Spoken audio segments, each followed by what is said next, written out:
Well, welcome to the Four Corners Festival event on Shifting Ground with Susan McKay. We're very pleased to have Susan with us. She's a journalist and author who has won many awards for her work and is the author of 5 critically acclaimed books: Northern Protestants on Shifting Ground, which is the topic of our discussion today, Northern Protestants and Unsettled People, and Bear in Mind These Dead. She's also made radio and television documentaries and contributes regularly to national and international print and broadcast media. So what I'll be doing today is I'll be asking Susan a few questions about her book, and then Susan will be answering them and introducing some of our panelists. At the end, there will be a response from Rev Dr Heather Morris, so I just want to introduce Heather now as well. Heather is the Secretary of Conference and General Secretary of the Methodist Church in Ireland. She served as the first female president of the Methodist Church in 2013, and she's also been a minister at Dundonald Methodist Church. So, Susan, thanks very much for being with us. In some ways, On Shifting Ground is a sequel to your 2000 book, Northern Protestants and Unsettled People. So why did you feel it was important to write this particular book at this point in time? Well, I wrote the Northern Protestants and Unsettled People. It came out in 2000, which means that it was kind of written during the period of the Good Friday Agreement. So that was a very momentous time, and you know, the title is about the unsettling that was occurring at that time within the Unionist and Protestant community. Not that the two were synonymous then, and they certainly aren't now. But it sort of over the years, various people had said to me, you should revisit that. You know, everything's changed since the agreement. And so when it came to the centenary of Northern Ireland, the fact that Stormont was changing so much, unionism no longer had a majority at Stormont. It was now the DUP in power rather than the Ulster Unionist Party.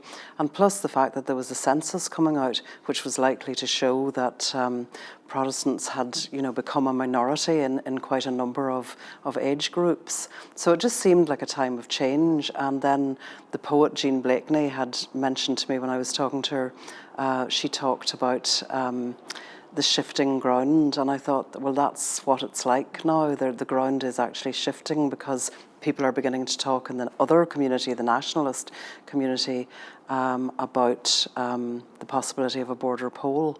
And I should say, I hate myself for just using that term, the other community, because I try throughout my work now to get away from that binary of the Protestant community and the Catholic community. I think it's much more varied than that. Mm-hmm. Yes, and I think the book shows very well the variation within Protestantism and within unionism, and I suppose the amount of change in the 20 or so years since the first book was published is substantial as well.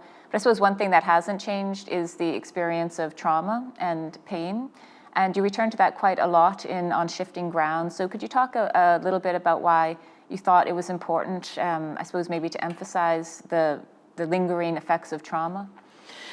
Yeah, the interviews are very, very diverse, and that's what I wanted. I wanted to show the broad range of people that exists within the community, but certainly one of the persistent themes is definitely, as you say, the lingering trauma of the conflict. I think that the Good Friday Agreement had flaws, one of which was it didn't recognise how difficult reconciliation was going to be, and particularly it didn't recognise the need to deal in some very, very constructive way with the past. So what I found was, for example, when I interviewed 2 women whose parents had been murdered in the Enniskillen bomb in 1987 in County Fermanagh, which was an IRA attack at the War Memorial, and those 2 sisters were still in a state of raw grief, all these years later, and they had a very keen sense of injustice, and they had a very keen sense of having been forgotten, and that people didn't understand how ruined many aspects of their lives had been. And of course that's a common theme in all communities in Northern Ireland who lost people, but I think it's particularly one that the Republicans need to really face that. They need to really face the harm done to reconciliation, the prospects of reconciliation, by the fact that there's still such a wounded feeling among so many people who were victims of the IRA. Yeah, so in many ways, I suppose it speaks to our collective failure, perhaps as a society, to deal with the past in an effective way. It certainly does, and I think that that's something that's still an outstanding theme. I mean, we have a situation at the moment where the British Secretary of State has said that the government wishes to draw a line under the past, and you've got a lot of people reacting against that and saying, no, we can't. You know, you can't expect anybody to live without being able to find out the truth. And personally, I feel as a journalist and writer, obviously, journalists and writers and historians need to know what happened. It's the nature of our explorations. So to simply say you can't know, you can't find out, you can't dig anymore, it's nonsense. Yes, and of course there are other aspects to the book. In light of the theme of this year's Four Corners Festival, which is common ground, common good, I wonder if you could talk a little bit about your thoughts on the prospect for finding common ground and common good based on your research for this book. I feel that there is a lot of common ground. I feel that really most people that I met within the, I suppose I would say the community of people who come from a Protestant background, is that people love the fact that we don't have the violence going on anymore. People have really settled into the notion of normality. One of the people who I interviewed, a man called Kenny McFarland, who runs a unionist forum in Derry, London Derry, he talked about, you know, we just want ordinary politics, you know, and I think that is a huge yearning right across the north of Ireland, is just people wanting to just get on with what should always have been normal life but wasn't for all those terrible years. But also I found that an awful lot of people have opened up more now about themselves. There was less fear in talking to me.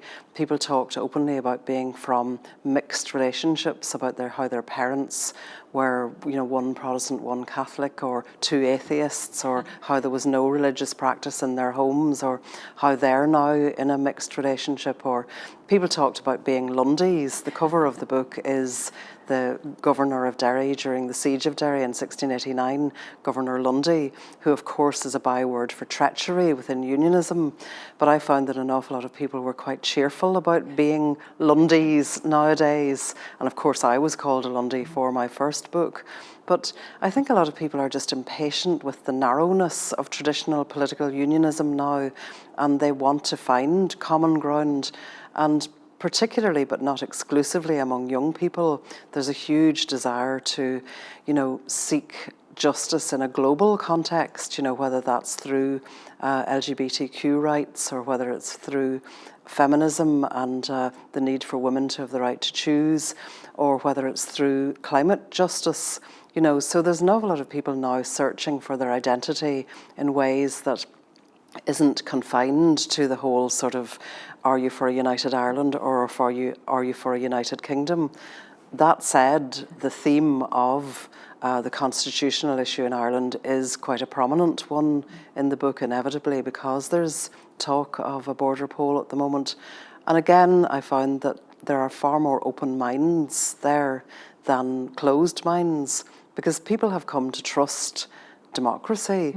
And they feel that, well, if there's a poll, I'm a unionist, I'll probably vote to keep the United Kingdom, or they feel, I actually feel that I might be better off in a united Ireland. That would be a minority view. Yeah. But there are a lot of people with open minds who haven't decided whether they still call themselves unionists or whether they are other. There are people now who are quite cheerfully all kinds of things, and they don't feel any the less for that. Yeah, that was one thing I really loved about the book, how it allowed the diversity of those voices really to shine through. So thanks, Susan. And what I'd like to invite you to do now is introduce some of the voices that featured in that book who will be contributing to our panel discussion. Thanks very much, Gladys. I'm so thrilled to have our other speakers here this evening. Anton Thompson McCormick, I met in 2019 when himself and his partner David were doing a tour of the border on their bicycles, and we got to talking about writing, and we kind of became very good friends since then. And Anton was talking to me on one occasion about his Aunt Anna, who's a hill farmer up near Ballycastle on the north coast, and I asked him if we could maybe do an interview I could interview the two of them together, and it has turned out to be one of the parts of the book that most people remember and refer to, because it ended up being this extraordinary, loving conversation between the two of them, in which essentially Anton comes out to Anna and she responds in a profoundly loving way, and she's a Presbyterian.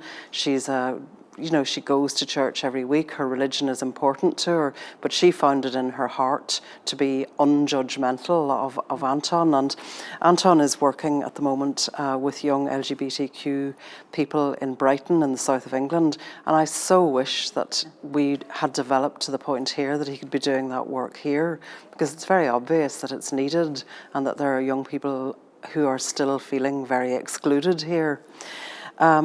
Jan Carson is a superb young fiction writer, and what I love about her work is that she brings a Bible-informed imagination to fiction. Her second novel, The Firestarters, won the European Prize for Fiction, and her new novel, The Raptures, which is published this year, is already getting a really rapturous reception from critics and readers alike. And I love the way that she explores culture, but also the politics that's embedded within culture. And she does it in a way that leaves open a sort of imaginative hope, which I think is absolutely wonderful. And she would have made a great minister, and she probably would have been a minister if the church hadn't been so narrow about these things. But it's the church's loss and our gain. And then the third speaker who's in the book is Scott McKendry. And Scott is a very, very fine poet from the Shankill Road in West Belfast. He's from actually the Shankill Estate, which is just off the Shankill Road. And he's got an incredibly keen sense of class.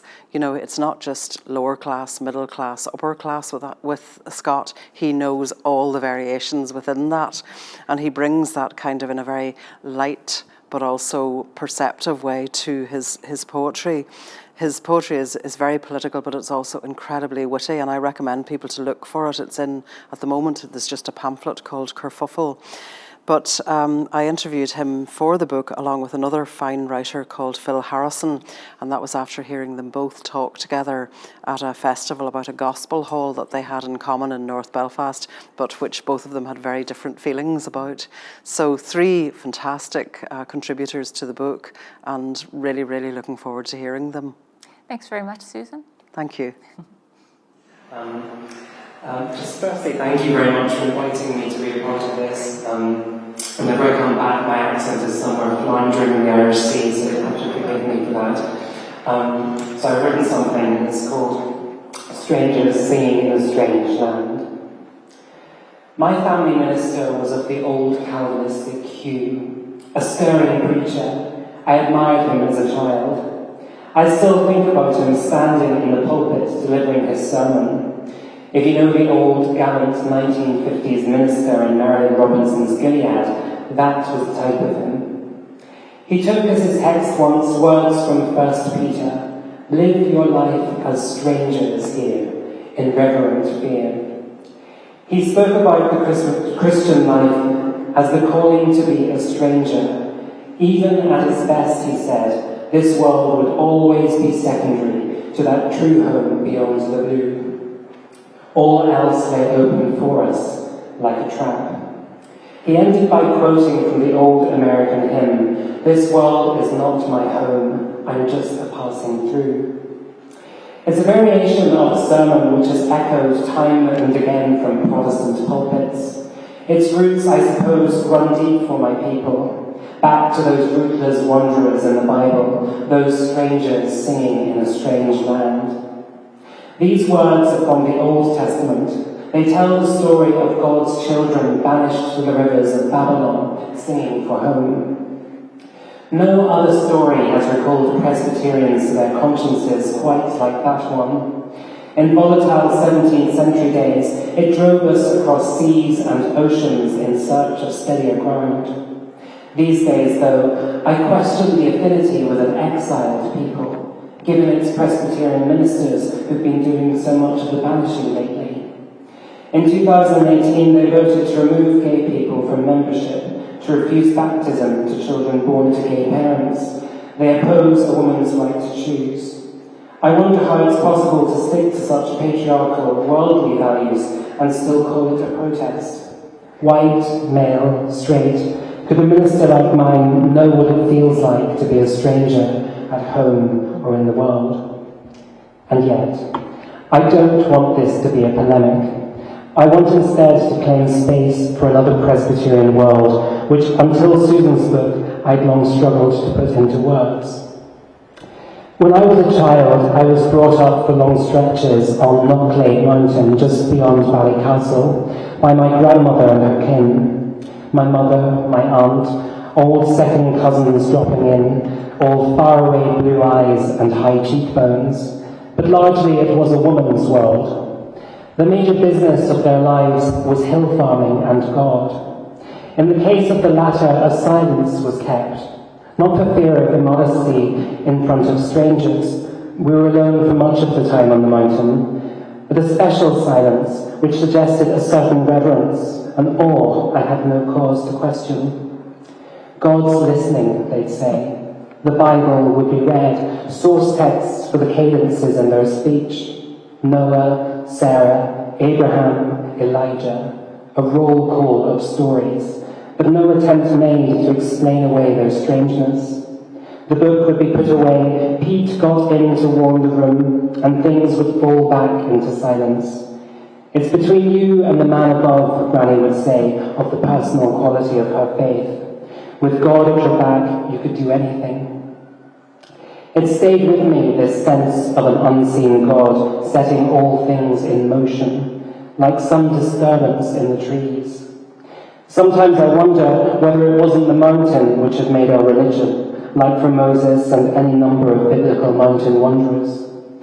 There were times when every flower, every beast, seemed to carry in it some great intention, as if, for a second, God had decided to breathe on the ashes of something wonderful, to show just to us. A full moon or the white flash of a butterfly recollected some departed soul that God had decided to put before our minds. A small mind in a broad field could grow one day, Granny said, into a mountain 3 times the size of Knockade, if God willed. There were fairies, but better care was paid to livestock. But surrounding everything, a great silence, continuous, unremarked.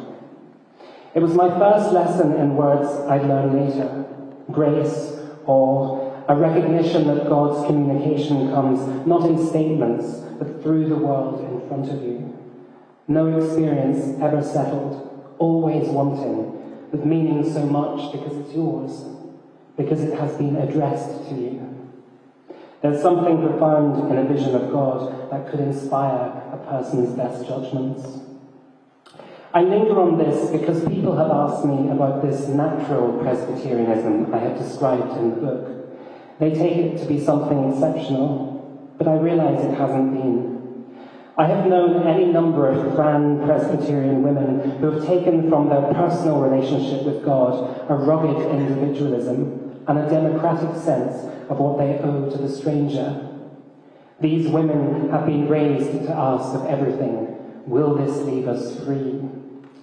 Pity them, the bold young minister, presuming to pay a concerned visit on points of doctrine. He has been careful not to cook any pots as he made a hasty retreat down the drive.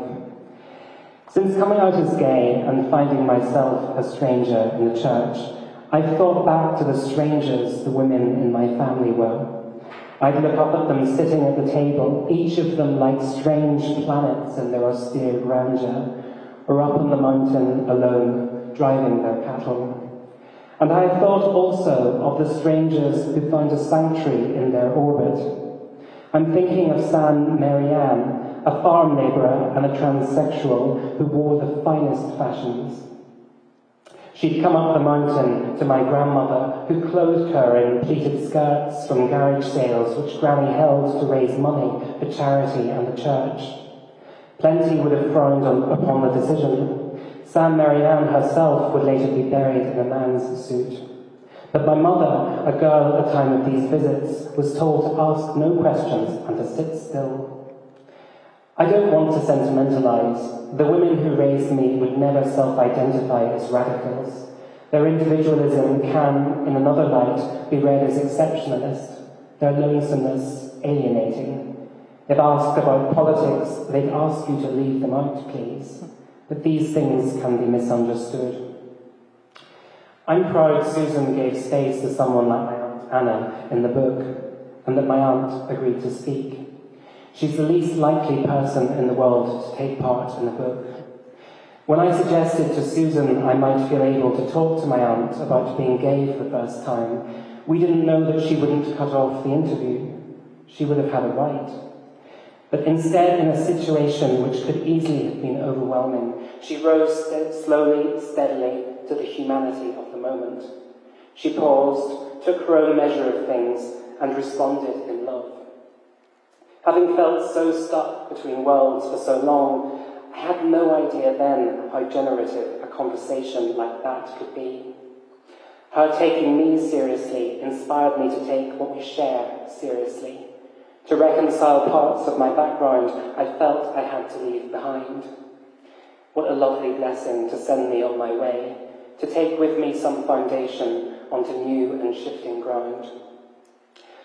I work in the community now as a youth worker, in a Baptist church, actually. I draw on my background a lot. At youth, we read the Bible for its prophetic imagination and its gaps. We love discovering the plural meanings of old Hebrew words and mining their creative possibilities. We love to take a stand with Lot's wife, who, looking back at Sodom in flames, chose to bear witness to divine injustices. Where there are differences in our readings, I love the dignity we find in those differences. I've recently started running non-faith LGBTQ+ groups at church too. We have a changing area for trans young people who are still working things out. We talk through self-harm, paint our nails, and celebrate queer history. Talking to these vibrant, creative young people, I regret that churches still insist that a scattering of verses stand between them and a full embrace of these strangers. I grieve the prophets we could have had.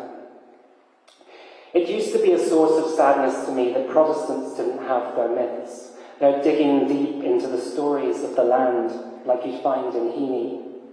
The ones on offer seemed only to tell of sieges and sellouts, but that's not my tradition.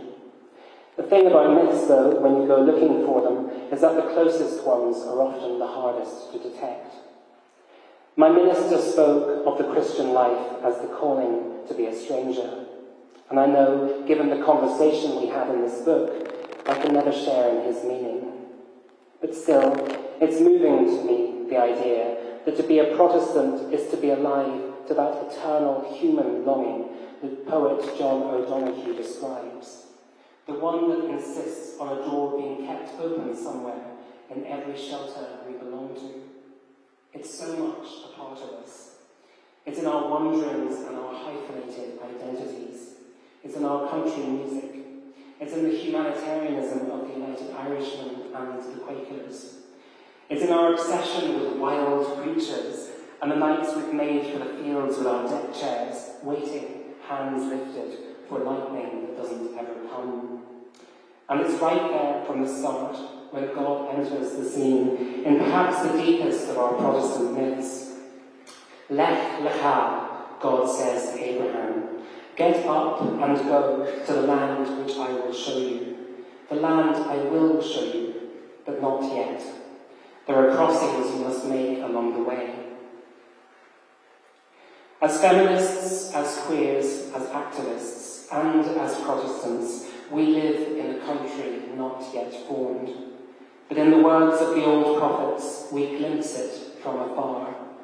We usher it into reality through acts of courage. This finds expression in so many of the stories shared in this book. I hope you will read them. Thank you.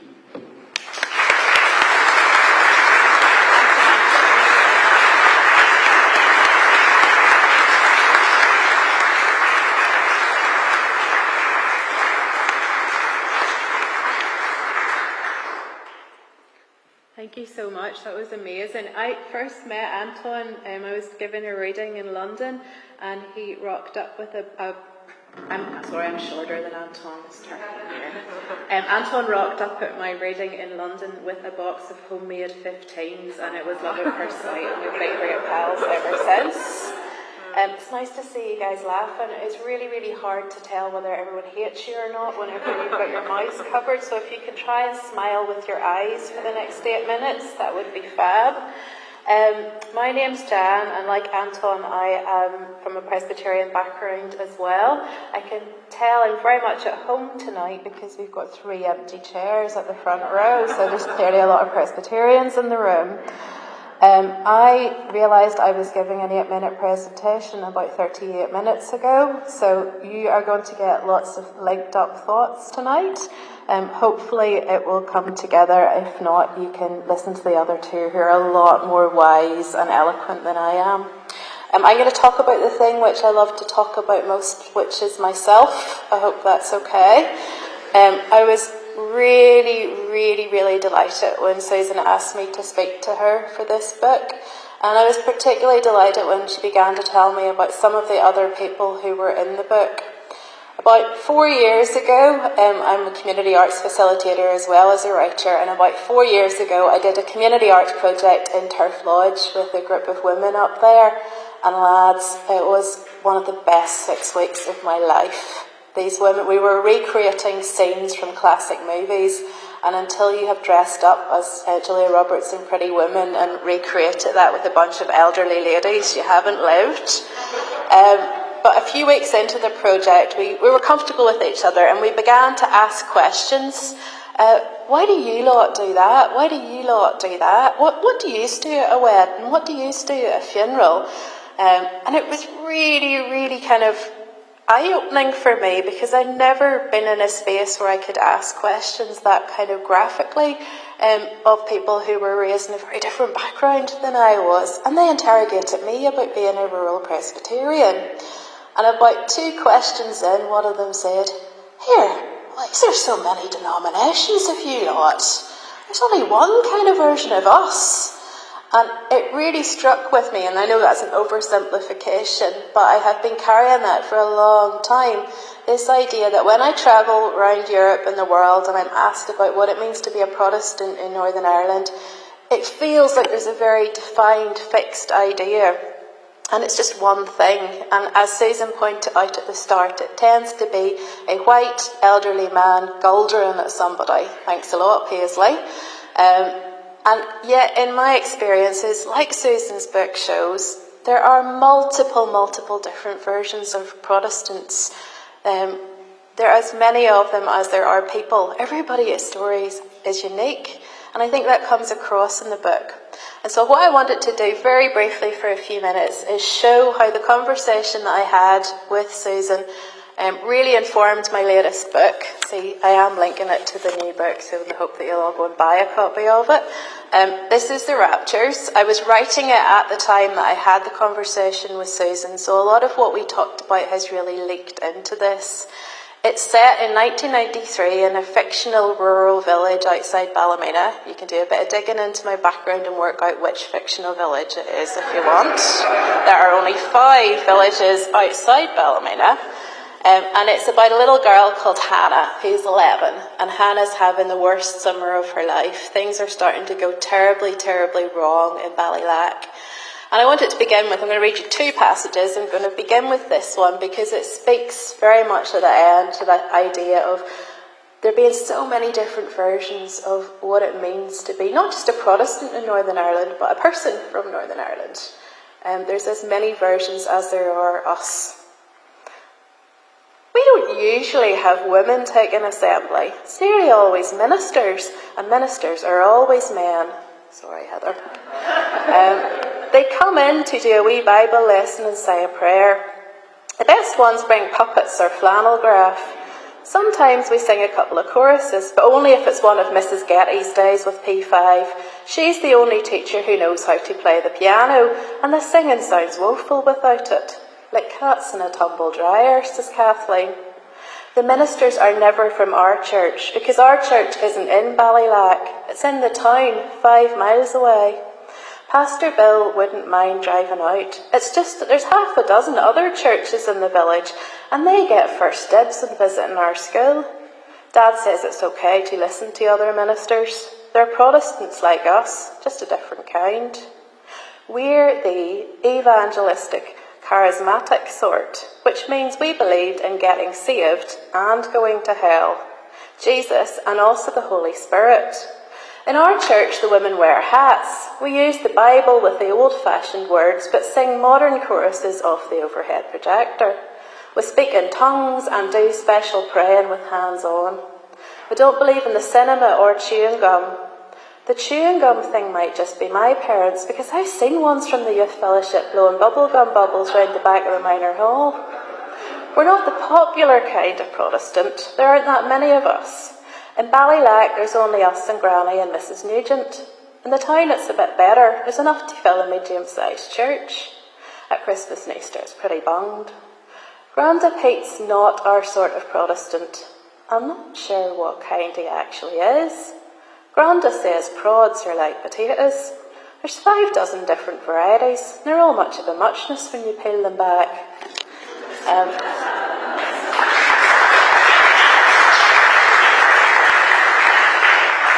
It's nice that you get a clap here. You don't get a clap at book festivals. These are a nice crowd.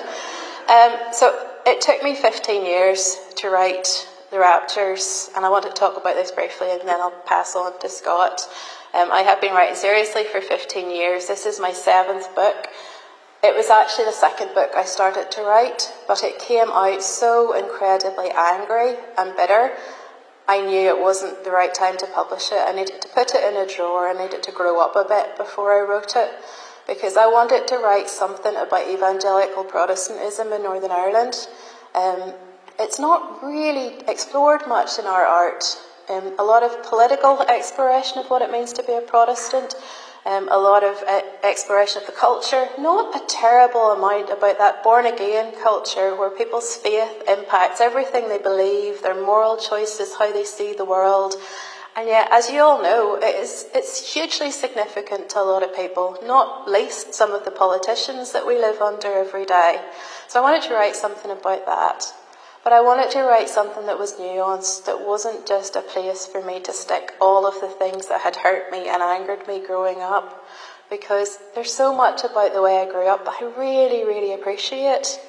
And I've tried to pour some of that into this novel. I've tried to talk a lot about the community, because folks, there was nothing as safe or nurturing as growing up in a rural Presbyterian community in the 90s.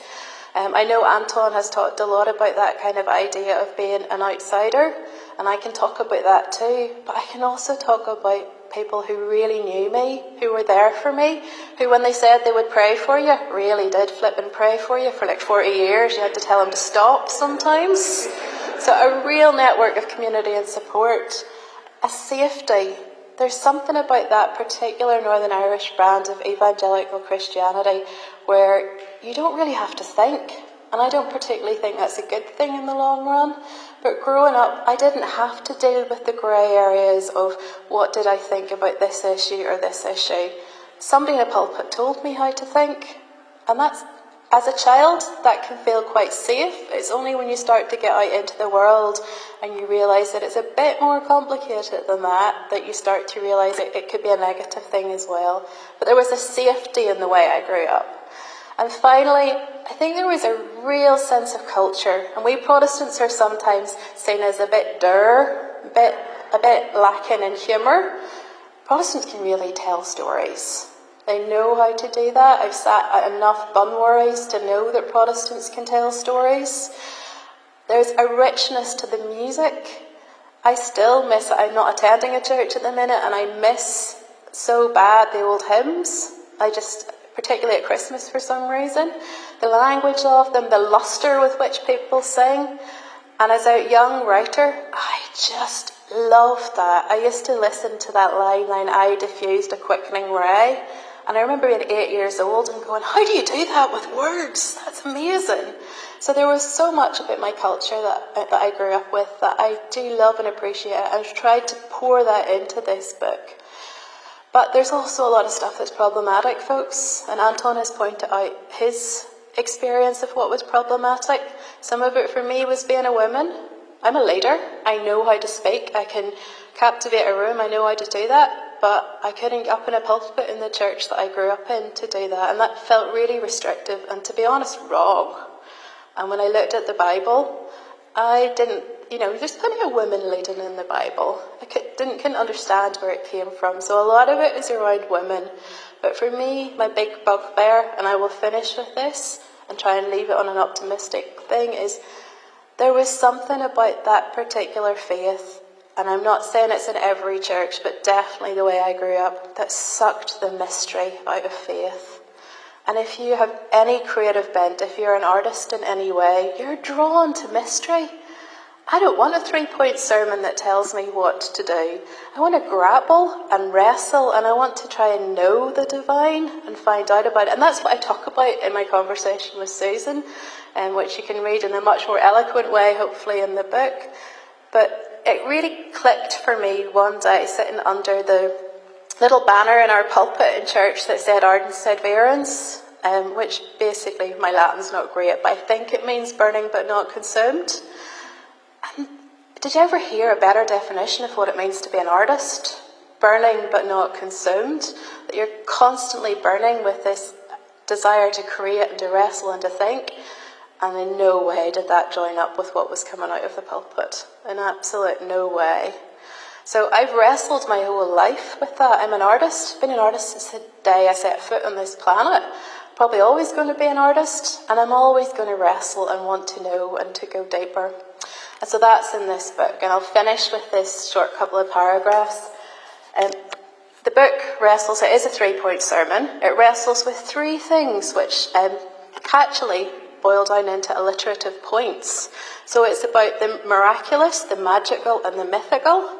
It's a good Presbyterian sermon here. And how those 3 things intertwine. And Hannah's grown up with this incredibly kind of didactic idea of her faith. Over the course of the summer, there's a mysterious illness in Ballylack, and her friends, her primary school friends, begin to get ill and die. And they come back to her as ghosts. And she has no space in her worldview for where you can fit that. It's, what do you do with this? Are we minds blowing? And that was a wee bit the same for me the first time I picked up Wuthering Heights. And many of you will know what I'm talking about. It could have been the first time that you listened to a piece of classical music that blew your head off, or the first time you looked at a painting. But there was something magical that happened to me that I've been trying to reconcile with my faith for the rest of my life, and I probably always will. So this is Hannah having her mind-blowing moment, and then we'll pass on to Scott. Hannah sees things differently now. Last week, there were 2 kinds of magic in her world. The holy magic God does with angels and miracles, and the other bad magic which they sometimes pray against. Witches, demons, ghosts and Satanists who'd sacrifice children if they got the chance. Other people think this kind of stuff is made up or harmless. In Hannah's church, they know the devil is real. They won't let their children dress up at Halloween for fear of giving Satan a foothold. They don't mess around with cures or fairy blessings or any of that sort of thing. Hannah's always understood and complied.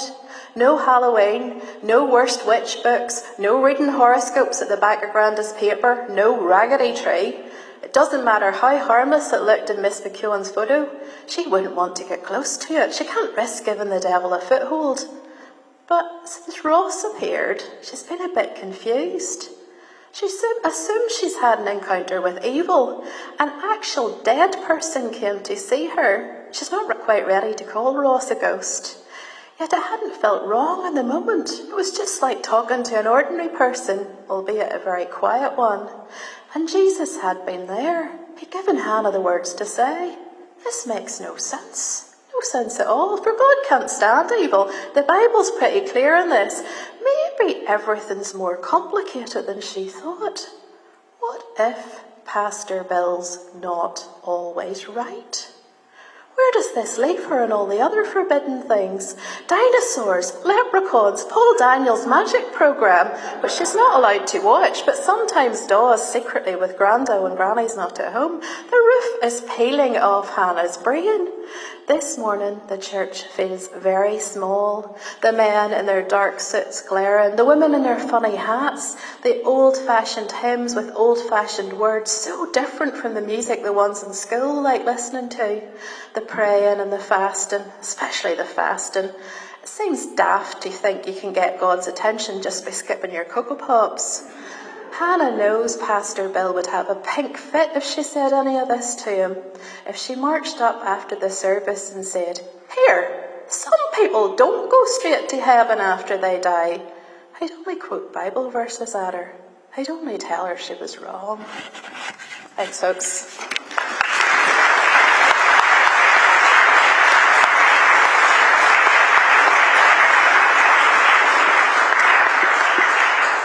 Thanks very much to our first two speakers. So now we're just going to get the equipment ready to play Scott, the third speaker. But I'm going to make a public service announcement. Some of you maybe have seen me chair before, and I can be quite ruthless in telling people their time is up. And I thought the contributions tonight were so compelling, I was going to be quiet and not tell anybody, even if it had gone beyond the required 8 minutes. But that also means we do have a restriction on time tonight in the venue. So to deal with that, I'm going to have to say we'll need to cut the abstracts. So after Scott's contribution is played the reflection, we'll just play the reflection and then we'll give Heather her chance to come up and respond. Because if we don't, I think we'll run into issues with the time tonight, unless somebody in the back wants to correct me. But I think we'll need to just go straight to Heather. So sorry to the panelists for depriving you the chance for your extract, but you can all buy the book and read the whole thing rather than hearing some extracts as well. So thanks for that. Hello everyone, and sorry I couldn't be there in person. I've come down with the coronavirus. I'm down with the Rona, as they say. I suppose what I really loved about Susan's book was the diversity of what we call Northern Protestants in the early 2020s. I remember in one event Susan said that perhaps there won't be a third book because of the way the demographics are changing so rapidly here. I'm not so sure about that. I mean, I think things are changing, but perhaps not the way that is portrayed on the BBC, which seems to be wishful thinking in one regard, and that is the idea of the kind of liberal narrative that everyone will move towards some version of normal. And I hate to be pessimistic, but I think that the shifting ground is happening in a very simple way, whereby the population of Protestants, loyalists who will vote for unionism or the maintenance of the union is dwindling.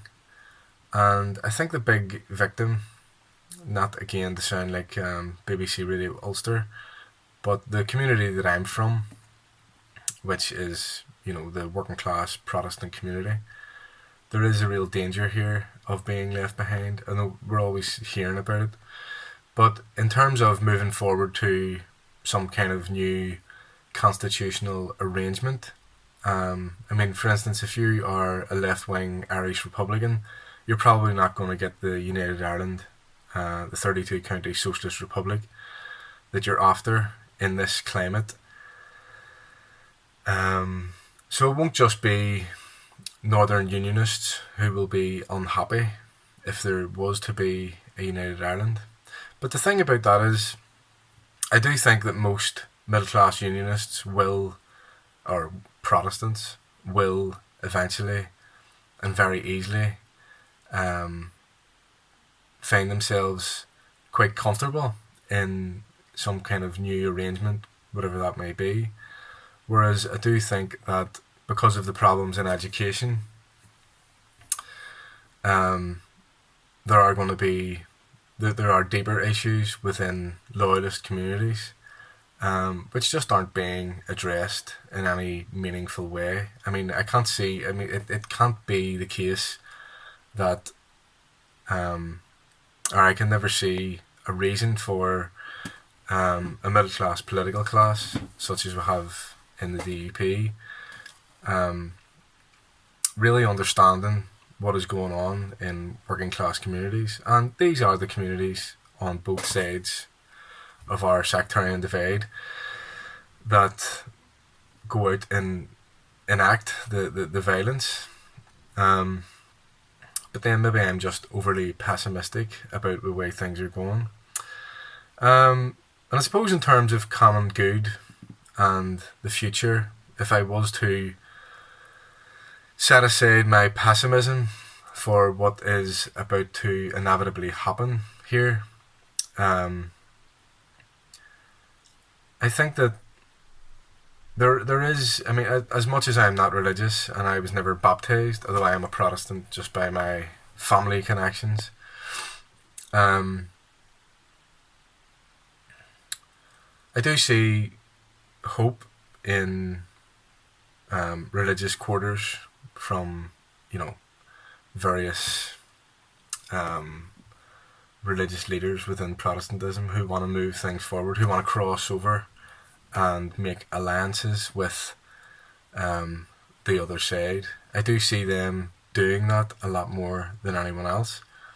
I'm just not sure how that would trickle down in any meaningful way, because to enact change, real change, the political structures have to change, and I don't think the future that I want really exists with any of the political regimes on this archipelago at the current moment, and that's unfortunate. But I suppose a book like this, I mean, it's shown me things that I just would never have been able to see, and hearing stories that I wouldn't have ever heard. And it's great that it's done so well, especially in the South. But it's a completely different experience. It's a completely different universe than the one that I'm being presented with on the BBC. I mean, for instance, the extract from the interview with Kenny McFarland, which I'll be reading tonight. Kenny McFarland's talking about this, his lived reality of being head of the Londonderry Bands Forum, and saying how working class Protestants from new buildings will go out and parade during the day and then head into Derry to go drinking with their, nationalist or Catholic friends. And I'm not seeing too much of this on the media at all. And this isn't some kind of wishful thinking movement towards normality, because normality doesn't really exist. The normality is what we make it. And to be honest, I'm actually seeing the media narrative, which is actually counter to that, which is more interested in pushing some kind of vendible politics, or some image of politics here, which doesn't quite add up to the social reality. So I suppose there is hope when you zoom in and you watch what's actually going on. And that's where Susan's book, I think, really excels. But when you zoom out and you look at what is actually going on in the politics, it is extremely depressing. And I suppose in some ways that is slightly anti-religious in a way, because I'm talking about there is no need to transcend in some ways. The things that are happening, if people let them happen, are going to happen anyway.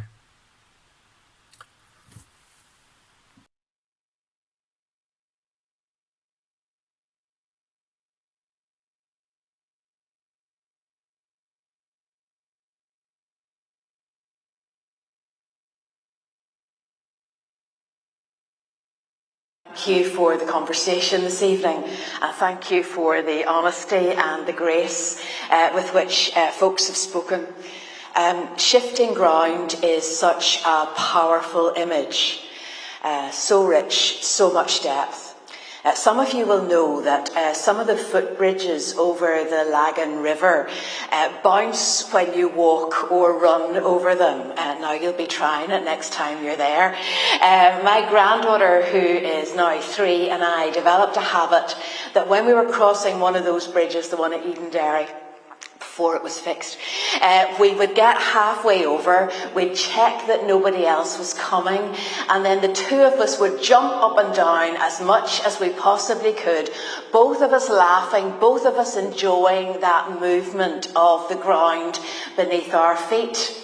And one day when we'd finished our jumping and went down to the other side of the towpath, a man was waiting there with 2 small children, and I said, I was sorry for holding him back. And he said, no, that was absolutely fine. But he said, there was no way on earth I was going up there with you 2 jumping and that bridge moving the way it was. Thinking about tonight and listening tonight, it struck me once again that shifting ground, moving ground, is both exciting and frightening. It can have us grabbing for something stable or enjoying the experience. Shifting ground is such a powerful image because what it evokes in me might be radically different to what it evokes in you, and both are valid. Shifting ground is a universal experience. Everything changes. And yet intensely personal and individual. There's mystery, as I've listened to Jan, there's mystery in shifting ground because we can't control it.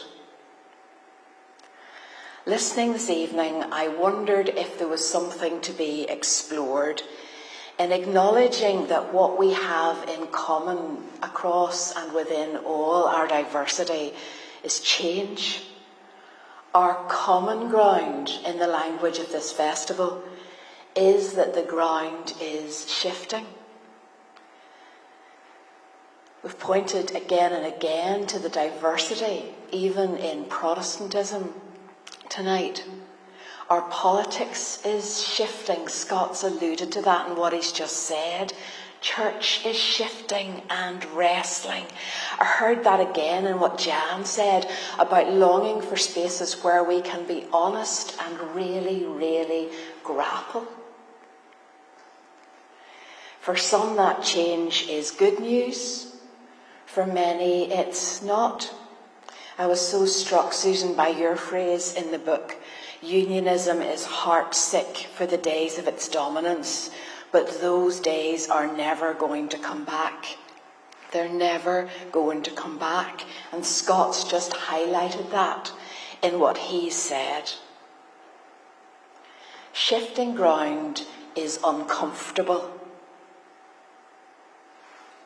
Susan, in her introduction, said that she and Anton visited various churches, and she kindly and enigmatically left that sentence hanging. Anton spoke so powerfully about what it feels like to be made a stranger in an exiled land. So I'll state the obvious. The conversation this evening, the book as you read it, is not easy ground for someone like me, who's committed to church as a source of good for everybody.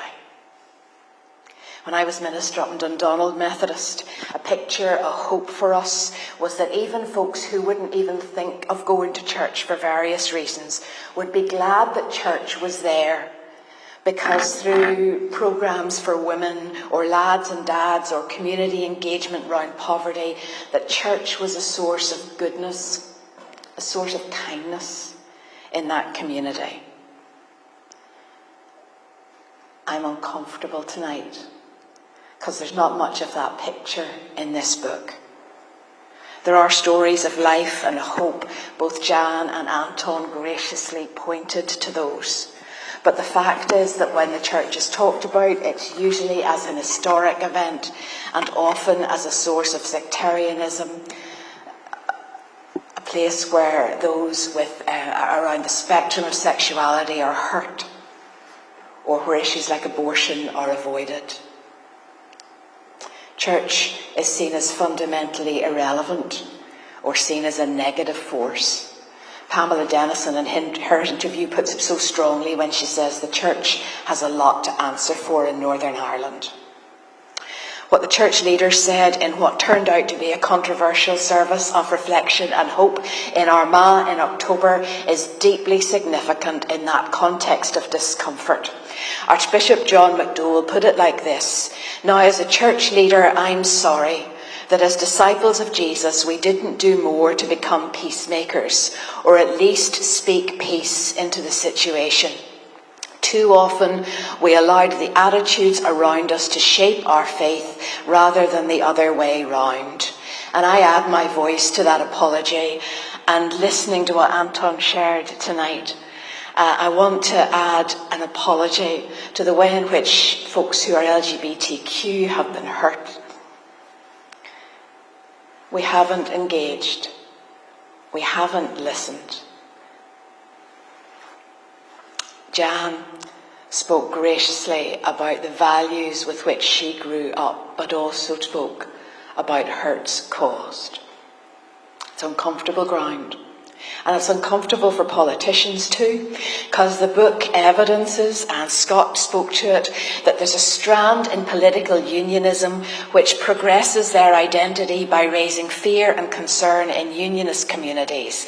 We need more positive unionist voices. And I have to be honest, as I read this book, I heard those voices in the voices of women, especially the Thran, strong women who Anton pointed to, who keep the door ajar.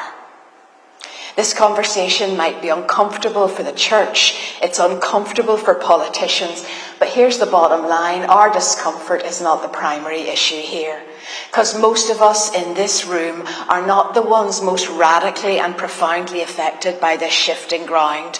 The fact is that the shifting ground is more likely to feel exciting and challenging when you come from a place of security or power or privilege.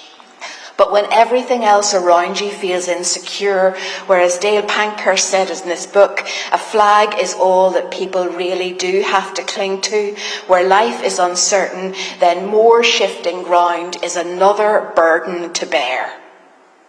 Stephen Donnan Danzel put it so well when they talk about people on the Shankill who lost relatives in the Shankill bomb, where he said it's hard for them to look past the constitutional issue because it's not just about their place in the Union or their place in United Ireland, it's about the people they buried.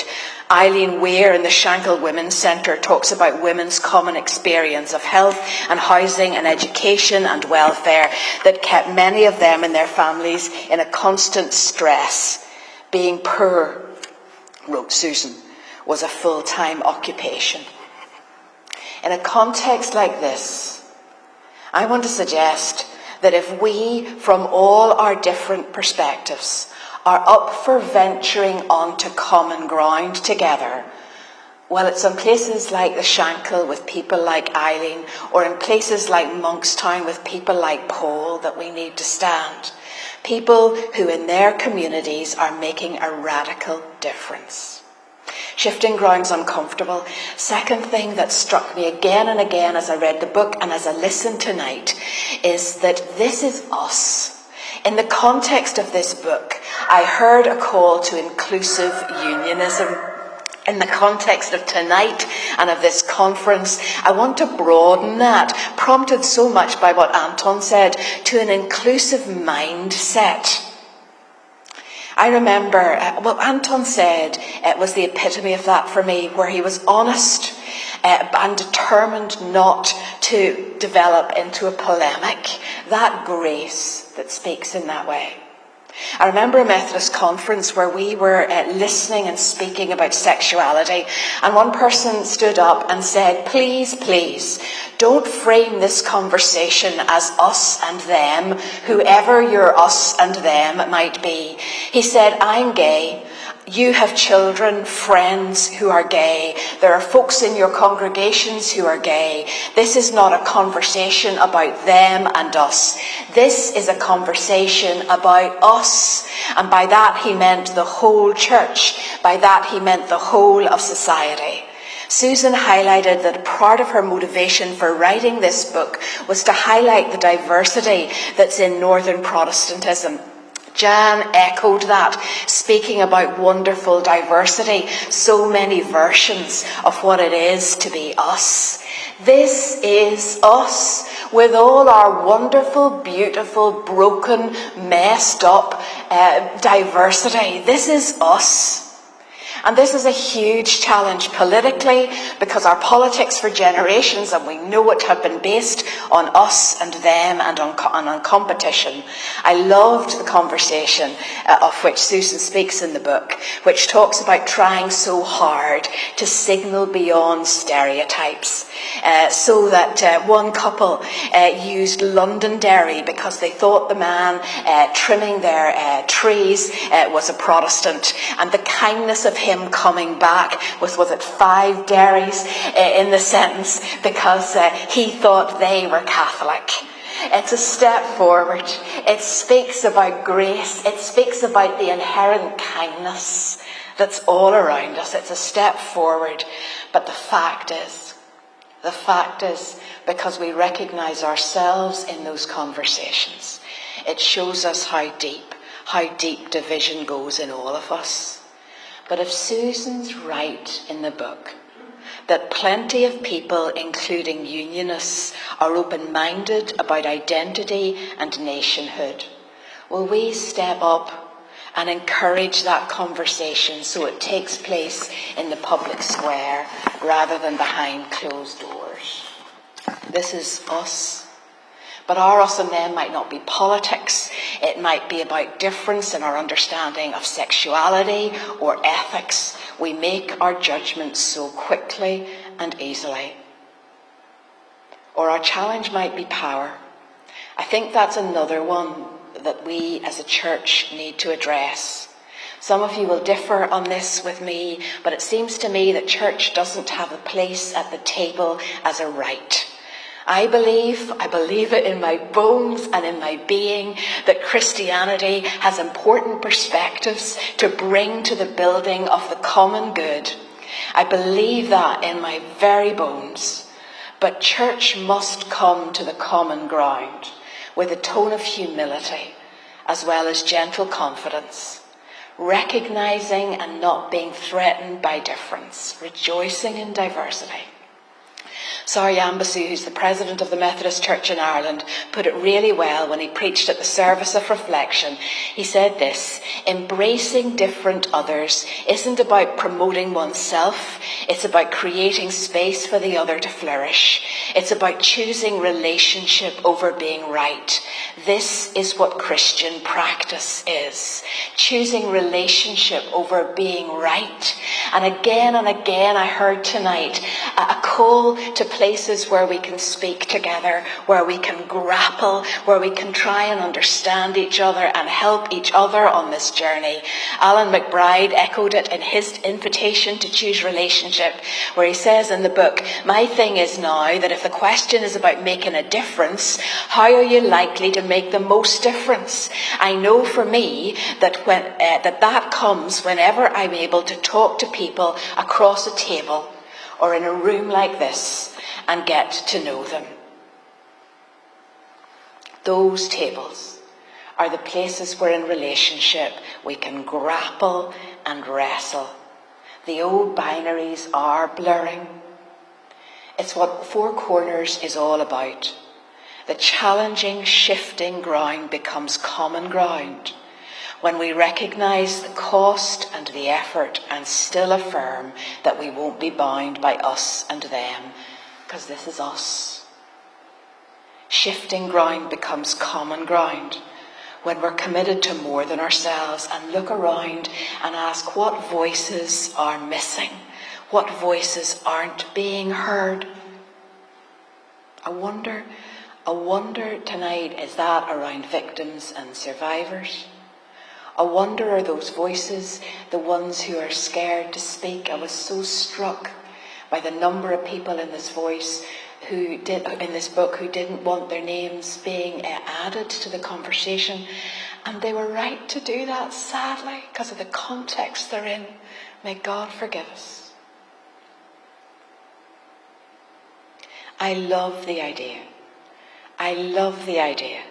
of a colourful coalition of unlikely friends who differ radically with each other on some issues, who are up for grappling and speaking together, and who are utterly, utterly committed to each other and to the common good.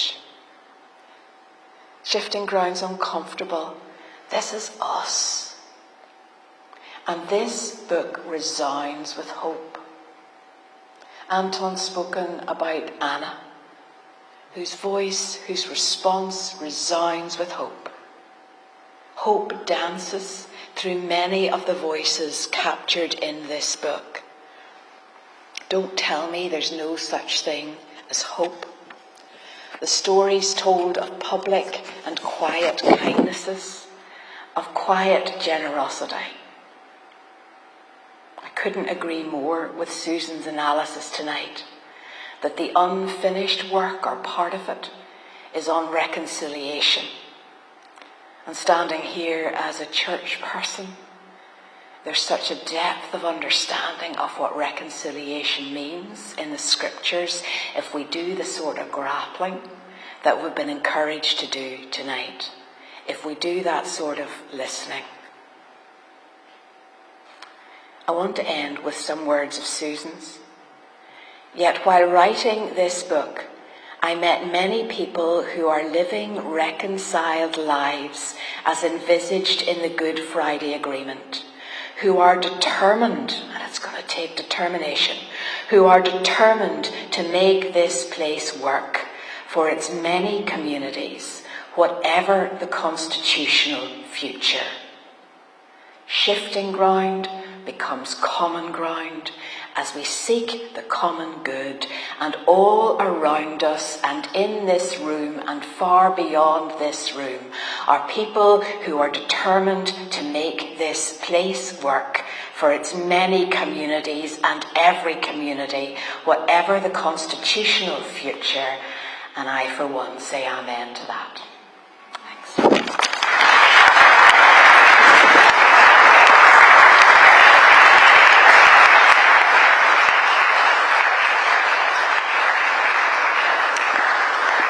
I'll just briefly say thanks so much to all the panelists, and also a special thanks to Susan for, I suppose, helping us to start this conversation, to enable us to have it and to enable us to hear these voices. So Maya now has a few announcements. Wow, what a panel, right? Well done. I'm so encouraged by this talk tonight, and I hope you all are too. So thank you to Susan and the panel for being here. And also, just so you all know, Susan's books, both of them are going to be available for purchase for £17 right outside here. If you can't buy them tonight or you're at home, please stop at No Alibis and pick up all of the books from this lovely panel. As well, donations are again being accepted for the sustainability of the festival. So there are red boxes for donation by cash, and then also you can find the QR code outside, and do please fill out a questionnaire giving us some responses. As you're leaving, please do maintain social distancing and enjoy the rest of your night and the rest of the festival. Thank you.